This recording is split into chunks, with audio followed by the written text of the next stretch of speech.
கடல் நீர் ஆவியாகி மேகமாகி அது குளிர்ந்து மழையாக பொழியுது அப்படிங்கக்கூடிய இயற்கை சங்கிலியை உணர்ந்து பாடியவர்கள் 2000 ஆண்டுகளுக்கு முன்பு வாழ்ந்த தமிழ் புலவர்கள். அந்த மரபில் வந்தவர் தான் வள்ளுவரும்.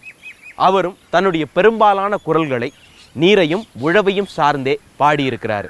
அதனால தான் இந்த தமிழர் திருநாளான பொங்கல் திருநாளில் வள்ளுவரையும் சேர்த்தே நாம் கொண்டாடுறோம். அனைவருக்கும் இனிய வள்ளுவர் தின வாழ்த்துக்கள். உழுதுண்டு வாழ்வாரே வாழ்வார், மற்றெல்லாம் தொழுதுண்டு பின் செல்பவர்.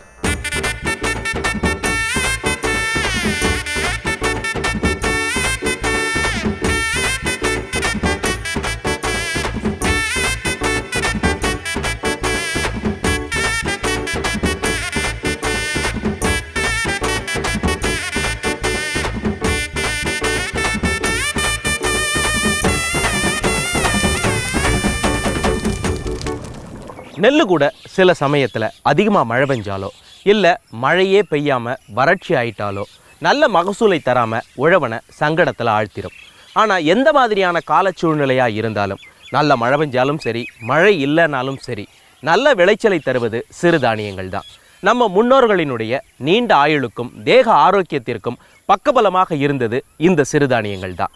அந்த சிறுதானியங்களில் ஒன்றான குதிரைவாலியை பற்றி தான் நாம் இன்னைக்கு பார்க்க போகிறோம். பார்க்கலாமா?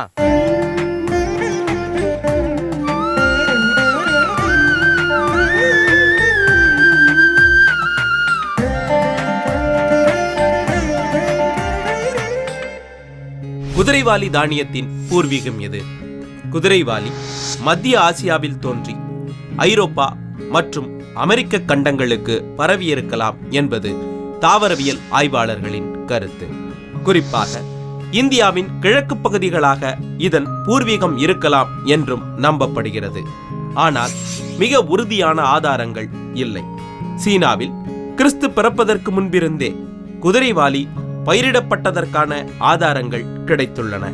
நம் சங்க இலக்கியங்களில் குதிரைவாலி பற்றிய குறிப்புகள் ஏதும் இல்லை. என்னோட இருக்கிறது மதுரை மாவட்டம் வேப்பம்பட்டியைச் சேர்ந்த திருமதி அழகுராணி அவர்கள். வணக்கம்மா. வணக்கம். என்னம்மா செய்ய போறீங்க? குதிரைவாலி வெண்பொங்கல். குதிரைவாலியில வெண்பொங்கல் செய்ய போறீங்க. இது செய்யறதுக்கு தேவையான பொருட்கள் என்னெல்லாம்? குதிரைவாலி அரிசி, பாசிப்பருப்பு, சீரகம், மிளகு, தேவையான அளவு உப்பு, நெய், முந்திரி பருப்பு. எவ்வளவு குதிரைவாலி அரிசி எடுத்துக்கிட்டீங்கன்னா எவ்வளவு பாசிப்பருப்பு போடுவீங்க? 1 கிலோ அரிசிக்கு 100 கிராம் பாசிப்பருப்பு போடணும். மற்ற பொருட்கள்லாம் தேவையான அளவு நம்ம எடுத்துக்கலாம் இல்லையா? சரி, இப்போ நமக்கு குதிரைவாலி அரிசி சமையல் பண்ணுறதுக்கு ரெடியாக இருக்குது. ஆனால் இந்த நிலைக்கு வரத்துக்கு முன்னாடி, அதாவது நிலத்திலிருந்து அறுத்து குதிரைவாலி அரிசியாக மாறுவதற்கு நடுவில் ஏகப்பட்ட நிலைகளை அது தாண்டி வருது. அது எப்படி குதிரைவாலி அரிசியாக மாறுது தெரிஞ்சுக்கலாமா? நிலத்திலிருந்து அறுக்கப்பட்ட குதிரைவாலி பயிர் களத்தில் ஒரு நாள் முழுக்க குவித்து வைக்கப்படுகிறது. மறுநாள் நிலத்தில் வெயிலில் பரப்பி கதிரில் இருந்து தானியம் தனியாக பிரித்தெடுக்கப்படுகிறது. அதன் பிறகு குதிரைவாலியை காற்றுக்கு விட்டு செத்தைகள் நீக்கி பிரித்தெடுக்கிறார்கள். பின்பு அதை களத்தில் நன்றாக காய வைத்து சேமித்து வைக்கிறார்கள். சேமிக்கப்பட்ட குதிரைவாலியை தேவைக்கு ஏற்ப உரலில் குத்தி பின்பு படிப்படியாக அதன் மேல் தோலை பிரித்தெடுத்து உமியை நீக்கி உணவுக்கு பயன்படுத்துகிறார்கள். இப்போ நம்ம குதிரைவாலி வெண்பொங்கல் செஞ்சிடலாமா? ஓகே.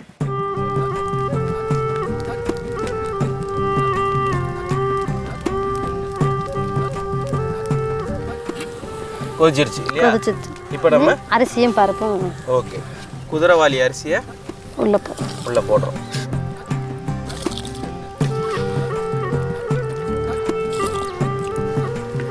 இப்போ அதோடயே சேர்த்து பாசிப்பருப்பையும் போடுறோம்.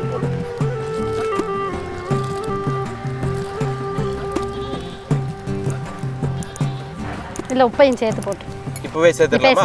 சரி, தேவையான அளவுக்கு உப்பு. இப்போ இந்த குதிரைவாலி வேகிறதுக்கு எவ்வளவு நேரம் எடுத்துக்கும்? 15 மினிட்ஸ் ஆகும். இன்னைக்கு குதிரைவாலி உலக அளவுல இந்தியா, சீனா, ஜப்பான், மலேசியா போன்ற நாடுகள்ல பயிரிடப்படுது. குறிப்பா சீனா, ஜப்பான்ல நெற்பயிர் உற்பத்தியில பாதிப்போ இழப்போ ஏற்படும் போது அதற்குரிய மாற்று பயிரா குதிரைவாலியை தான் பயன்படுத்துறாங்க. ஆப்பிரிக்கா மற்றும் அமெரிக்க கண்டங்கள்ல குதிரைவாலி சிறிதளவு பயிரிடப்படுது. இந்தியாவில் மத்திய பிரதேசம், உத்தரப்பிரதேசம், தமிழ்நாடு, ஆந்திரா, கர்நாடகா, மகாராஷ்டிரா, பீகார் போன்ற மாநிலங்கள்ல குதிரைவாலி சாகுபடி செய்யறாங்க. தமிழகத்துல தருமபுரி, கிருஷ்ணகிரி, பெரம்பலூர், கரூர், புதுக்கோட்டை, மதுரை, திண்டுக்கல், தேனி, ராமநாதபுரம், திருநெல்வேலி, தூத்துக்குடின்னு பெரும்பாலான மாவட்டங்கள்ல குதிரைவாலி விவசாயம் நடக்குது. நம்மளுக்கு குதிரைவாலி பொங்கல் வெந்துருச்சா? வெந்துருச்சு இல்லையா? இதுக்கு அடுத்தால என்ன பண்ணுவீங்க? இப்போ இறக்கி வச்சுட்டு நெய்யில் வந்து முந்திரி பருப்பு, சீரகம் எல்லாத்தையும் பொரிச்சு இதில் கொட்டிடலாம். கொட்டியாச்சுன்னா ரெடி. கிண்டி இறக்கி வச்சிடலாம். ஓகே, இப்போ இதை இறக்கிடலாமா? இறக்கிடலாம். இறக்கிருக்கு. ஃபஸ்ட்டு நெய்யை போடணும்.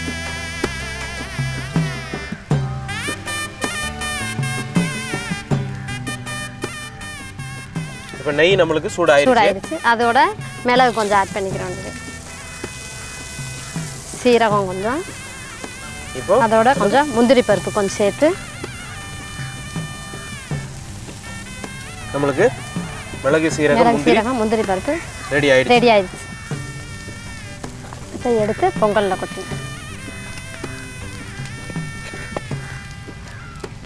குதிரைவாலி வெண்பொங்கல் ரெடி ஆயிடுச்சு. டேஸ்ட் பார்த்துடலாமா? டேஸ்ட் பார்த்துக்கலாம். குதிரைவாலி வெண்பொங்கல்.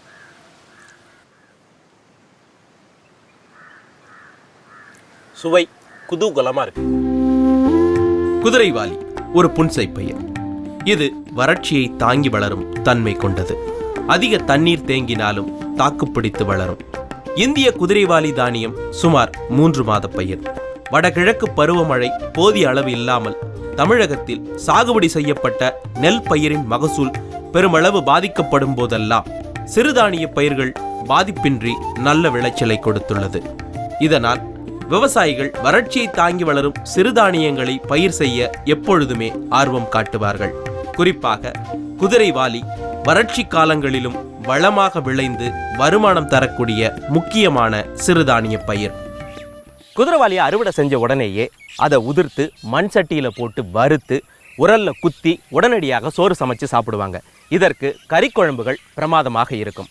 அது மட்டுமல்லாமல் குதிரைவாலி சோத்துல நீர் ஊற்றி வச்சு மறுநாள் நீர் ஆகாரத்தில் மோரும் எலுமிச்சை சாரும் கலந்து குடிச்சா உடலுக்கு குளிர்ச்சை, கோடைக்கு அருமையான பானம். நாம் அரிசியில் செஞ்சு சாப்பிடக்கூடிய அத்தனை வகையான உணவுகளையும் இந்த குதிரைவாலிலையும் செஞ்சு சாப்பிடலாம். இட்லி, தோசை, பொங்கலுக்கு ரொம்ப நல்லா இருக்கும். அதைவிட பிரியாணிக்கு குதிரைவாலி மிகவும் அருமையானது.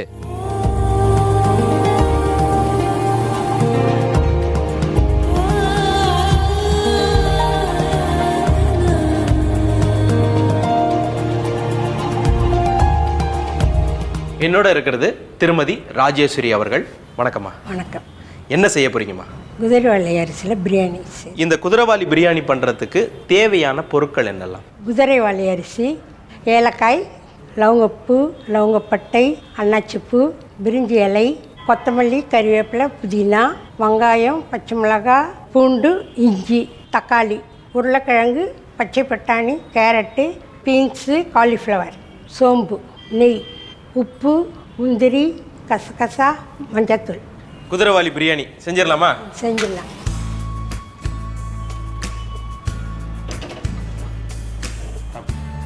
முதல்ல நெய் நெய் 2 ஸ்பூன்.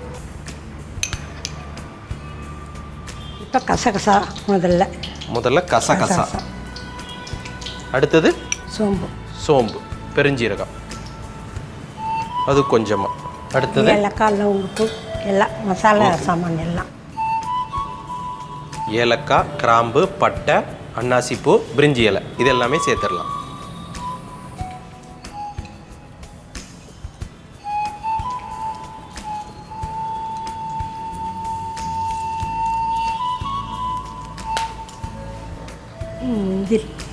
முந்திரி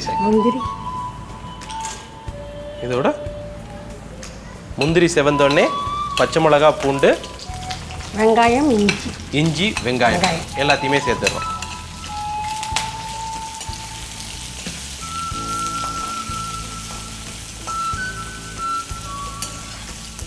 இப்போ வெங்காயம் நல்லா வதங்கி வரணும் இல்லையா? இஞ்சி, பூண்டு எல்லாம் வதங்கிடுச்சு. இப்போ காய்கறி, இப்போ இதுலேயே காய்கறி சேர்க்க போகிறோம்.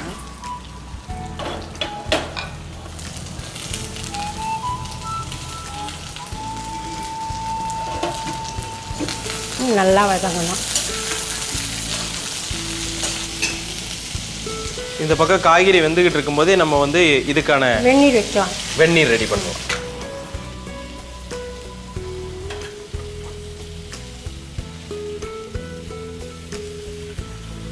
காய்கறி வதங்கிட்டு இருக்கு. இதோட என்ன சேர்க்கணுமா? இப்போ கொத்தமல்லி, புதினா, ம் கறிவேப்பிலை 3.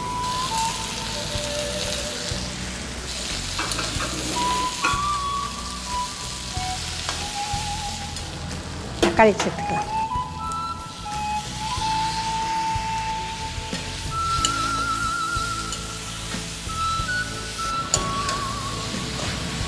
உங்களுக்கு காய்கறி ஓரளவுக்கு வெந்துருச்சா? ஓரளவுக்கு வெந்துருச்சு. இந்த பக்கம் வெந்நீரும் கொதிச்சிருச்சு இல்லையா? ஆமாம், கொதிச்சிருச்சு. ஓகே, இப்போ என்ன சேர்க்கணும்? இப்போ வந்து இதில் கொஞ்சம் உப்பு போட்டு, சுத்தமான உப்பு போட்டுட்டு மஞ்சப்பொடி வந்து இதில் போடணும். அதில் மஞ்சப்பொடி போடணும், இதில் உப்பு போடணும். இது இப்போ பிரியாணிக்கு தேவையானது. கரையறதுக்காக கல் உப்பு போடுறோம்.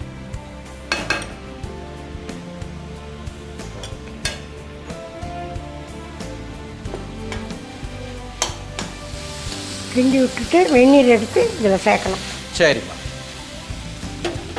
சேர்த்துடலாமா? சரி.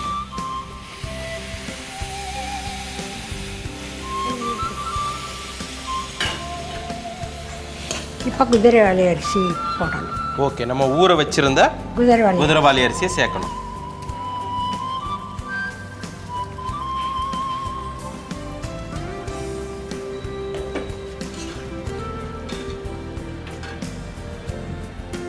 இப்போ அடுப்பை நம்ம வந்து சிம்மில் வச்சுக்கணும். கொஞ்சம் மூடி வச்சு இப்போ இது ஒரு மூடி போட்டு மூடி வச்சு மூடிடணும். சரி, இது எவ்வளவு நேரத்துக்கு இப்படியே இருக்கணும் சிம்மில்? ஒரு 5 நிமிஷம் இருந்தால் போதும். குதிரைவாலி எக்கினச்சலா என்ற பேரினத்தை சார்ந்தது. எக்கினச்சலா ஃபெர்மெண்டெசா என்பது இந்திய குதிரைவாலி பயிரின் தாவரவியல் பெயர்.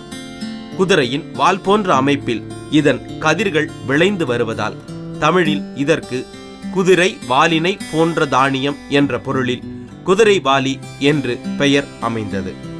இதை ஆங்கிலத்தில் இந்தியன் பர்ன்யார்ட் மில்லட், சா மில்லட், $1 பில்லியன் கிராஸ் ஆகிய பெயர்களிலும் அழைக்கிறார்கள். எக்கினச்சலா எஸ்குலண்டா இது ஜப்பானில் விளையும் குதிரைவாலியின் வகை. இது இந்திய வகையிலிருந்து சற்றே மாறுபட்டது. இதை ஆங்கிலத்தில் ஜப்பானீஸ் மில்லட் என்று அழைக்கிறார்கள். ஆப்பிரிக்காவில் விளையும் குதிரைவாலி எக்கினச்சலா ஸ்டகினினா இவை தவிர வேறு சில வகை குதிரைவாலி தானியங்களும் உலகில் மித வெப்ப பிரதேசங்களில் விளைகின்றன. இப்போ நமக்கு ஒரு 5 நிமிஷத்துக்கு மேலே ஆயிடுச்சு. எப்படி ரெடி ஆயிருக்குன்னு பார்க்கலாமா? ஒரு கிளறி பார்த்துக்கலாம்.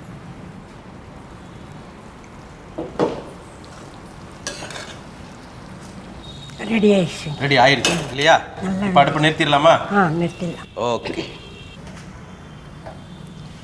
குதிரைவாலி பிரியாணி டேஸ்ட் பார்க்குறேன். பிரமாதமாக இருக்கு. குதிரைவாலி சுவையானது, ஆரோக்கியமானது. இது ஒரு நல்ல ஆன்டி ஆக்சிடென்ட். இதுல புரதச்சத்து, கார்போஹைட்ரேட், சுண்ணாம்பு சத்து நிறையவே இருக்கு. கோதுமையை விட 6 மடங்கு நார்ச்சத்து குதிரைவாலியில இருக்கு. இன்னைக்கு நமக்கு இருக்கக்கூடிய மிகப்பெரிய சவால் சர்க்கரை நோய், இரத்த கொதிப்பு, புற்றுநோய், இதய நோய்கள். இதை தவிர்க்கிறதுக்கு மிக அவசியமானது நார்ச்சத்து. இதய நாளங்களில் படியும் கொழுப்பை கரைக்கவும், சர்க்கரை திடீரென இரத்தத்தில் உயராமல் தடுக்கவும் இந்த கரையும் நார்கள் மிக அவசியமானது. அதனால அளவில்லாத நார்ச்சத்தை கொண்டிருக்கக்கூடிய இந்த குதிரைவாலி இன்றைய சூழ்நிலையில் மிக முக்கியமான உணவு. இது தவிர இந்த நார்ச்சத்து மலச்சிக்கலை தடுக்கும். இதுல இருக்கக்கூடிய இரும்பு சத்து இரத்த சோகை வராமல் பாதுகாக்கும். என்னோட இருக்கிறது மதுரையைச் சேர்ந்த திருமதி மீனாட்சி அம்மாள் அவர்கள். வணக்கம்மா. வணக்கங்க சார். என்னம்மா செய்ய போறீங்க? குதிரைவாலி பாயாசம் செய்ய போறேன். குதிரைவாலியில பாயாசம் செய்ய போறேன். இதுக்கு தேவையான பொருட்கள் என்ன? குதிரைவாலி மாவு, தேங்காய் துருவல், ஏலக்காய், மண்டவெல்லம், நெய், முந்திரி பருப்பு. இப்போ வந்து நம்ம குதிரைவாலி மாவு இருக்கு இல்லையா, தயார் பண்ணிருக்கீங்க. அது எப்படி தயார் பண்ணீங்க? அரிசி வந்து ஊற வச்சு எவ்வளவு நேரம்? 1 மணி நேரம் ஊற வச்சு அதை களைஞ்சி ஈரத்துணியில் உணர்த்தி விடணும். நல்லா காஞ்சது மிக்சியில் அடிச்சிடுறது. மிக்சியில் அடித்து பவுடர் சலிச்சிடணும். எடுத்துக்கிட்டோம்னா 1/4 கிலோ மாவுக்கு 200 கிராம் மண்டை வெல்லம். ஓகே. தேங்காய் துருவல்? தேங்காய் வந்து அரை முடி தேங்காய். நெய், முந்திரி பருப்பு தேவையான அளவு. ஏலக்காய் தேவையான அளவு. ஓகே. இப்போ குதிரைவாலி பாயாசம் செஞ்சிடலாமா? செஞ்சிடலாங்க சார். இப்போ மாவு பேசி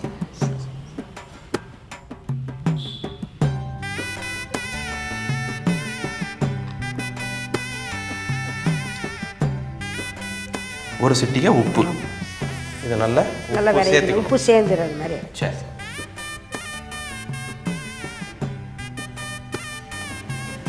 இது வந்து கொலக்கட்டையாட்டம் ஊட்டிக்கிட்டுங்க சார். ஓகே.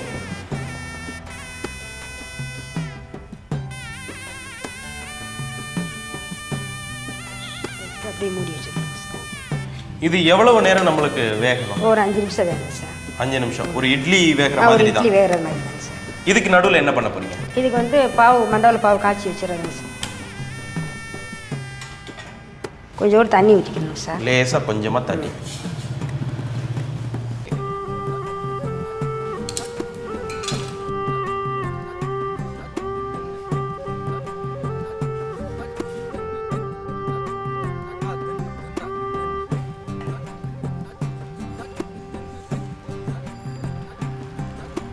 இப்போ நம்ம வெல்லத்தை பாகு காய்ச்சி வச்சிருக்கோம்.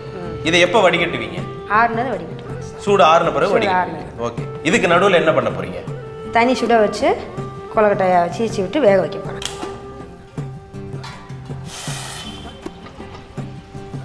இப்போ நம்ம தண்ணியை கொதிக்க வச்சிட்டோம். இப்போ மாவு வெந்துருச்சான்னு பார்க்கலாமா? பார்க்கலாம் சார். பாரு.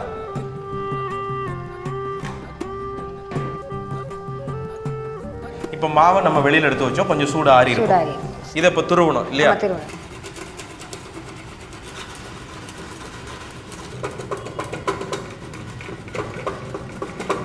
கொழுக்கட்டையை நம்ம துருவி எடுத்துட்டோம் இல்லையா? இந்த பக்கத்தில் தண்ணியும் கொதிச்சாச்சு. இப்போ துருவுனதை நீங்கள் என்ன பண்ண போறீங்க?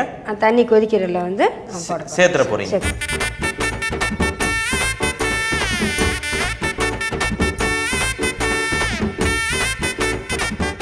இது என்ன பதத்துக்கு வரணும்? இது கஞ்சி பதத்துக்கு வரணுமா? கஞ்சி பதத்துக்கு வரணும் சார். ஓகே.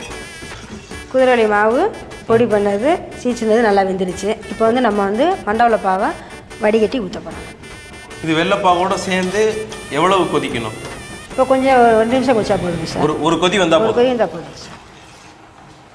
குதிரைவாலி தானியத்தில் செய்யப்படுற தயிர் சோறு பிரமாதமாக இருக்கும்.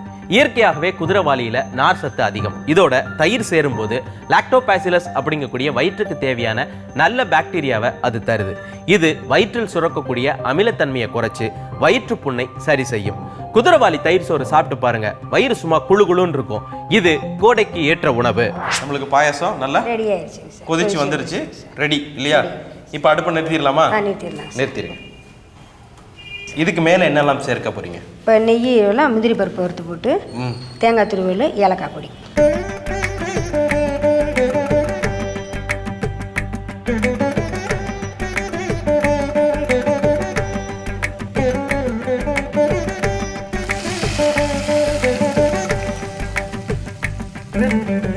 இப்போ இதுக்கு மேலே ஏலக்காய் பொடி, ஏலக்காய் தேங்காய் துருவல். தேங்காய் துருவல். ஓகே.